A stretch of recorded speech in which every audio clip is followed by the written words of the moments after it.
1 cup ചെറിയുള്ളിയും 1 cup വറുത്ത അരിപ്പൊടിയും ഉണ്ടെങ്കിൽ നമുക്ക് ഇഫ്താർ സ്പെഷ്യൽ ഒരു പലഹാരം തയ്യാറാക്കാം.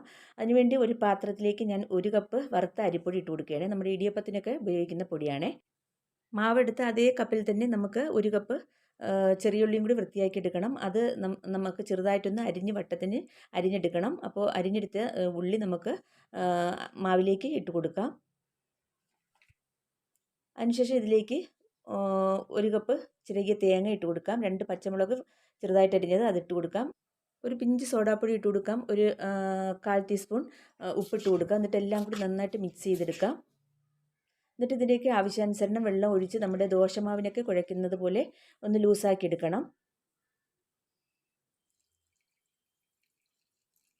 അപ്പോൾ ഞാൻ എന്താ 2-2.5 കപ്പ് വെള്ളത്തോളം ഒഴിച്ച് കൊടുത്തിട്ടുണ്ട്. എന്നിട്ട് ദോശമാവിൻ്റെ കൺസിസ്റ്റൻസിയിലാക്കി എടുത്തിട്ടുണ്ട്.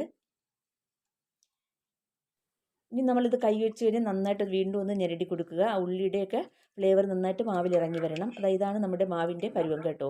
ഇനി ഒരു ഇരുമ്പ് ചീനിച്ചട്ടി അടുപ്പത്ത് വെച്ചിട്ടുണ്ട്. ഇതിലേക്ക് ഒരു 2 ടേബിൾ സ്പൂണോളം വെളിച്ചെണ്ണ ഒഴിച്ച് കൊടുത്തിട്ടുണ്ട്. വെളിച്ചെണ്ണ നന്നായിട്ട് ചൂടാകുമ്പോൾ നമ്മുടെ തയ്യാറാക്കിയ ബാറ്റർ ഇതിലേക്ക് ഒഴിച്ച് കൊടുക്കാം.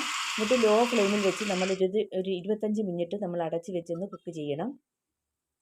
25 മിനിറ്റ് കഴിഞ്ഞാൽ നമുക്ക് ഇതിൻ്റെ മുകളിലായിട്ട് കുറച്ച് നെയ്യ് ഒഴിച്ച് കൊടുക്കാം. എന്നിട്ട് ഇത് മറിച്ചിട്ട് കൊടുക്കുക.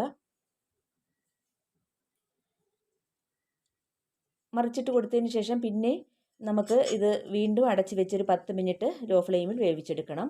10 മിനിറ്റ് കൂടെ കഴിഞ്ഞതിന് ശേഷം നമുക്ക് അടുപ്പിൽ നിന്ന് ഇറക്കി വയ്ക്കാവുന്നതാണ്. ചൂടാറിയതിന് ശേഷം ഇതൊരു പ്ലേറ്റിലേക്ക് ആക്കി കൊടുക്കാം.